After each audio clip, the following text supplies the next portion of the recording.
as refugees, and they were killed. Many people were killed because of who they are in the refugee camp of Yagatumba. So now, in terms of the challenges, well, come back to your question.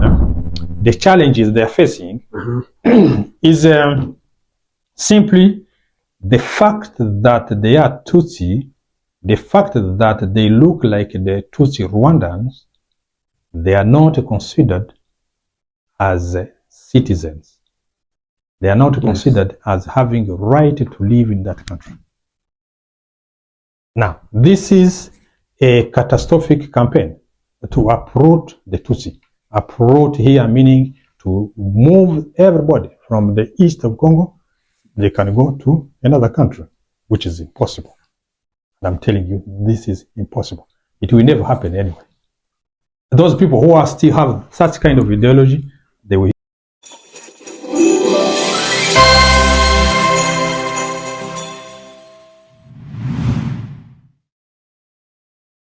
In our studio, we have a visitor who is going to talk about an organization called AHEAD. You are welcome in our studio. Please introduce yourself. Thank you. Thank you so much for the good question. And as you say, we're here to share some thought. But of course, we work for the AHEAD, Action for Health and Employment Access Development. This is a non-profit organization which is in the United States of America. This organization intends to help people, the needy population, those who are in different needs. What is the purpose of this organization? Wow. The purpose of this organization is to help people who are in difficulties to come out from the difficulties. Those who need education, those who want to improve the health, those who need employment. This is the purpose. We help the people to get access to social services. And this is not only for the people who are in the US. We also help other people who are in need. That's why we said we need to help people to go further in their vision. This is the purpose of the organization. Where idea came from? Yeah, that is a very good question. When I arrived in this country, it was an opportunity for me to talk with different people, coming with the background of public health specialists. I worked in different countries of East and Southern Africa. I worked in Europe. I worked in Africa. I also now have an opportunity to work in the US. When I arrived in this country, I met certain people, a population. They said they have the challenges to access employment. They have the challenges to speak the language. And then together with my colleagues, we said, why don't we put in place a non-profit organization that can help people to come out of those challenges, what we call the setback. Look at this person. You look here. Yes. This is a kind of showing the message that we are helping. This guy is helping the other person to come out of the difficulties. They're trying to go up, but he has the challenge to go there. So you need somebody who can take the arm. It's like we said, we need somebody who can help you. If you need somebody who can help you, that is a non-profit organization, what we call AHEAD. We want people to move ahead to reach their destiny. This is the purpose. How did you start this college? This organization started, is going to be now 4 or 5 years. We are serving the community. We're serving the community in different states of the United States of America, particularly in Dayton, Ohio, and then now we are in Maine. We also started some programs in Maine. So when I arrived in Maine, I found out that we need to help certain populations. When they come to the country, they have the challenges. Maybe those who were not able to continue education for certain reasons. You know, the people who are here, the immigrant, the refugees, before they come here, they went through the refugee camps, which even brings us to the connection of what I want to talk today about the Banyamulenge. So we said it is very important that we look at the possibilities of helping people to access the services, particularly the social services, the care, the employment, the health services in different ways. Before we talk about that, when someone wants to know Banyamulenge, where we can find them? Thank you. Yeah, thank you so much for that question. What I wanted to say today, which I feel like it's important, is coming from the bottom of my heart, is about the population that we call Banyamulenge. The Banyamulenge are the community who are in the east of Democratic Republic of Congo. This population, they are called the Banyamulenge. They have been in Democratic Republic of Congo before the Democratic Republic of Congo can be called as such. They have been there. If you look at the history, we're going to tell you that these people, they moved to Democratic Republic of Congo in the 16th, in between the 16th and the 18th century. That is when this population, they were already in the country. Now, from that period, and then we had the colonial period. The colonial period, which came after the population of Banyamulenge, they were there. Now, these are Tutsi population. They look like the Tutsi population who are in the Great Lakes region. So they have the same look, like the Tutsi who are in Rwanda, the Tutsi who are in Burundi, the Tutsi who are in Uganda. But they are Congolese. Yes. Now, the good point to mention here, these people, they speak the language which is quite similar to the language which is spoken where? In Rwanda, in Burundi. Yeah. But their language is Kinyamulenge. Okay. Kinyamulenge, this is their language. Now, because of these similarities, the people in the Democratic Republic of Congo, they think, because they led by the political ideology, they think it's very important to get rid of the Batutsi or the Tutsi populations who are in Congo, to get rid of them and send them back to Rwanda, which they feel like these people, they came from Rwanda. Now, it's very important to mention something which is very important. The people of the Banyamulenge, before Congo becomes a Congo, I mean, even before, Congo was called Zaire. Yeah. So you will see in one of the documentaries that we have here, some of the presidents, they have mentioned it clearly, how these people, they were already there before the colonial did divide the borders of the country. I mean, in the other way, it's like it's saying, before they create Congo, these people, they were there. Now, if you say these people were already there before the country to become called the soul or called such, now, how do you call them? They are refugees. This, we have already passed that stage. But we still have the ideology of the people from Congo, even from the regime which is in place, that supports the idea of getting rid of the Banyamulenge. Okay, what is the conflict between Banyamulenge and the other tribe? As you know, now there is war which is going on. Yeah. Before I talk at that point, I want to mention that this population, the Banyamulenge, they were living in South Kivu. Now, in the 1960s, between 1960s and the 1970s, some of these population, they moved to Katanga, Shaba.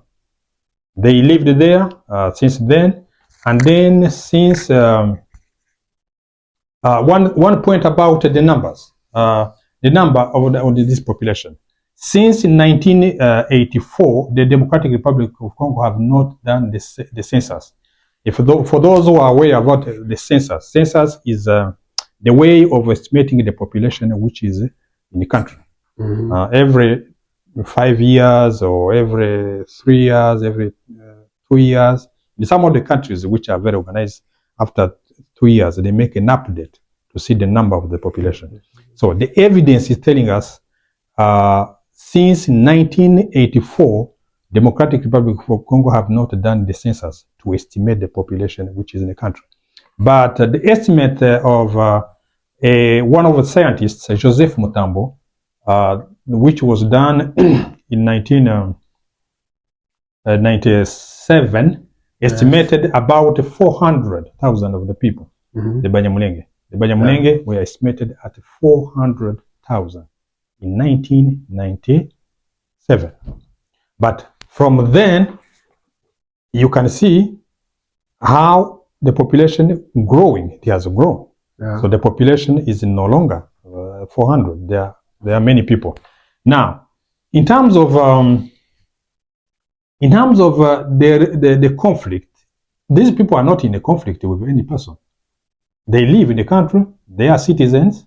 They have their place. The majority of them, they are cattle keepers. Cattle keepers meaning they take care of their cows.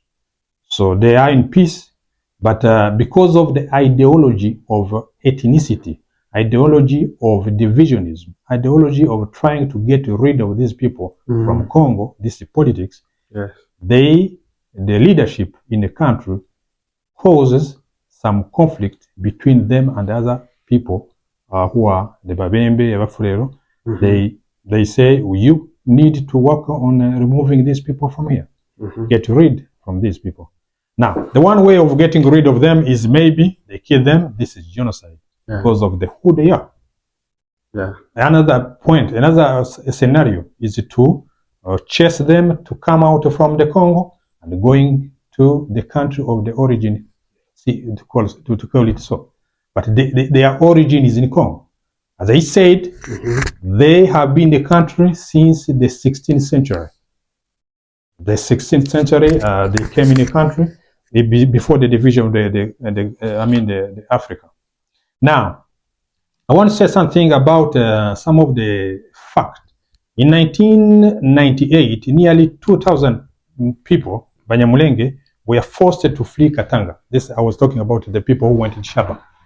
Shaba is another region of the Democratic Republic of Congo. They were in that region, but they were chased out simply because of who they are. They were chased out. They went back to South Kivu. Now, when they went back to South Kivu, it's when some of them they went in Gatumba as refugees, and they were killed. Many people were killed because of who they are in the refugee camp of Gatumba. So now, in terms of the challenges, well, come back to your question. The challenges they're facing is simply the fact that they are Tutsi, the fact that they look like the Tutsi Rwandans, they are not considered as citizens. They are not considered as having a right to live in that country. Now, this is a catastrophic campaign to uproot the Tutsi. Uproot here meaning to move everybody from the east of Congo. They can go to another country, which is impossible. And I'm telling you, this is impossible. It will never happen anyway. Those people who are still have such kind of ideology, it will not happen. I'm telling you, today I'm here to tell you, this will never happen. The Tutsi Congolese, they are Congolese, they will remain in Congo. This is one of the points. Now, the other reason, as you mentioned, is a political reason. The political reason. So when you take the leadership, instead of taking care of all the population in the country, they say they should go back to the origin. I'm asking sometimes I ask myself a question. Congo is bordering different countries, about 8 or 9 countries. Yeah. Now, those people who are on the border of Angola, I was in Angola. I lived in Angola for certain years. There are people who have the relatives in Kinshasa. They even have a region which is called Zaire. In Angola? In Angola. Zaire. They have a region. There is one guy told me that in Angola there is some tribe speak Congo. Well, of course, they speak Congo, they speak Lingala, they speak French. They have the relatives in Kinshasa, but nothing is happening. Nothing. Nobody says go to Angola. Now you have. I've lived in Zaire, bordering the Central Africa. In Central Africa, they have the people who are related to people who are in Congo, Buta. Buta is a border to Central Africa. But no one says you have to go to Central Africa. No one says you have to go there because you look like a Central Africa. Now, we are bordering, the country borders Congo, Brazzaville. But we don't hear such problem. But only the fact they say You look like a Rwandan, you have to go back to Rwanda. That is impossible. Today, my message is to tell you people who are still thinking like that, that will not happen. Now, one more thing. About the conflict, I want to go straight to what is happening, and because this message, our purpose is to advocate for the support of these people, the support in terms of humanitarian support. You know, if you don't have the support of the leadership in a place, in other countries, you get the support from the humanitarian organizations, right? You need the support from a humanitarian organization. Yes. But these Banyamulenge, they are not accessing any support, neither from the government, neither from the humanitarian organizations. So how are they surviving? They're surviving because of their children. They are trying to do whatever they can, they distribute. You will see in one of the video what we were able to do, distribute food, but it was not enough. You can see how people, they are fighting to get enough food. So our message today is to try to get the people who can help these people. To even get the non-profit organizations, the humanitarian organizations, to think about this part of the country. To think about this part of the... there are also people like we are, like you are. So they wanted the support from everybody. Now, talking this in the context of the Christians, we believe that the Christians or the believers, we have decided, those who decided to be the believer in Jesus Christ, have taken a good direction. Yeah, you can again. They have taken a good direction. Now, here, when we discussed with few people here in the main in Bengo, we said we need to work on a strategy to see how we can help these people to become to reach their destiny too, because they're human beings. Now, before that, what type of the support that they need, I want to tell you that the recent conflict of 2024 is showing that the Banyamulenge have lost, there are an estimate of 2,000 people who died because of this ethnicity ideology, because of the regime that supports what they call the Mai Mai. They go, they kill people. So about 2,000, the last estimate that we have, 2,000 people died. We also have the numbers showing that we have lost, they lost their cattle, about 500,000, closer to 600,000, the cattle. They were taken. What about houses? Houses were destroyed. They don't have shelter. Destroyed. Everything were destroyed. They don't have houses. Now, the schools. This is one of the right for the person. Our children, the children of these people, they are not going to school because they don't have the school. So what do we want? What about hospitals? Hospitals. A good point. Hospitals. We had not many hospitals because of the remote area, but the hospital that we had in Minembwe was destroyed. They took all the medicine which was in the hospital. They took it. So all those facts are telling us that these people, they need the support. This is the other numbers I wanted to say. 480 villages has been completely destroyed.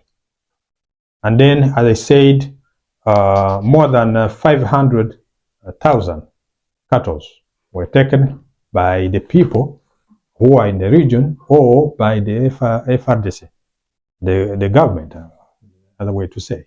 So they took them. Now, this is the reason why we are saying we need to work on strategies to make sure that we can help these people. Now, taking this way of as Christians, this is what I was saying, we need somebody who can help others. If you read the Bible will tell you that God is a creator. He knows everybody. But he has put in us the love. There is somebody, if you read the John, I don't remember exactly the chapter, it says, God is love. God is love. That is the definition of God. God equals love. Now, the love that we talk of is the love of another person. Yeah. Regardless of who they are, regardless the background, regardless of the color of skin, regardless of their history, that is the love. And then that love is in different individuals that I can see here. You have the love to help others. That's what we want to come to help these people. So there is a singer who I like, who mentioned something, a message that I like seriously. It's a message about he says, God has placed the gold on our finger. God placed the gold on our finger. Our fingers have the gold. Huh? Do you see what I mean? Gold. Gold is richer. The people who has the gold. Now, and then he says, you brought life like I never know. You gave life to our children, and to me a reason to go. So I want to think a little bit as that passage. And then he says, you are my bread when I'm hungry. You are my shelter when troubled winds. You are also my anchor when in life's oceans. But most of all, you are my best friend. You place gold on my finger. You brought life like I never know. You brought life to our children. To me, a reason to go on. I will repeat that part.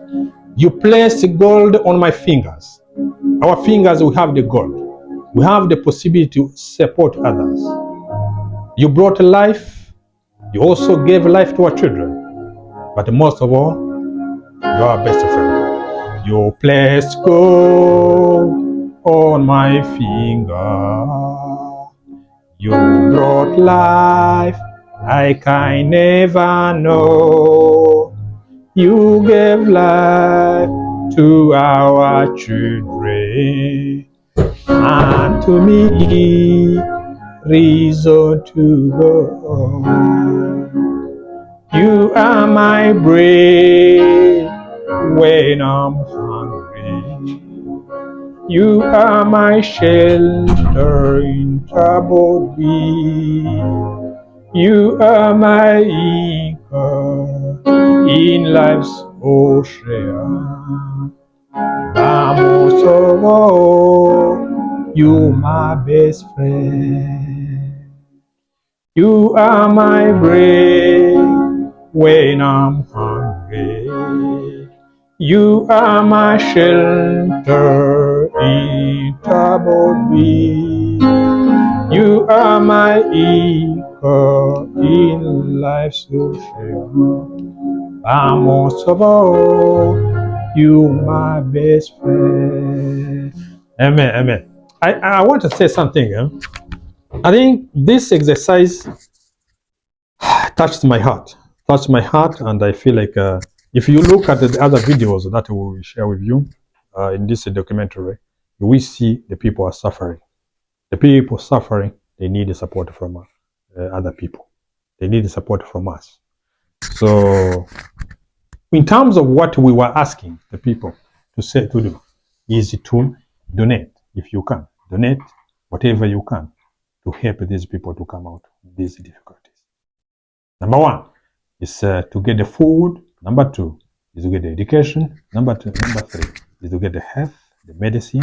Number four is to make sure that people, they can have a life like other people, a decent life, the life like other people. We have the right to live. We have the right also to go to a school. We need your support, guys. Do something. Even $2, $5, $10, $100. You must do something, because God is love. God is love. God is love. You have to do something for this situation. People, they are in bad situation. Mhm. They don't have food. We need your support, guys. Thank you very much for coming. Mhm. We know what you are doing. It's not you. Mhm. It's because plan of God only. Yes. God knows what you are doing. Mhm. And may God bless you so much. See you next time. Yeah. Bye. Our slogan is a bright future we care. We care for the bright future. The future generation need the support the future generation should live. So if you can subscribe to our channels, the channels we are mentioned, Ruturwa Talk and Go TV show. Go TV Show. Please subscribe and make sure that you watch all these videos and the others that we follow. Thank you, you. sir. Mhm. May God bless you. Ciao, ciao. See you next time, guys.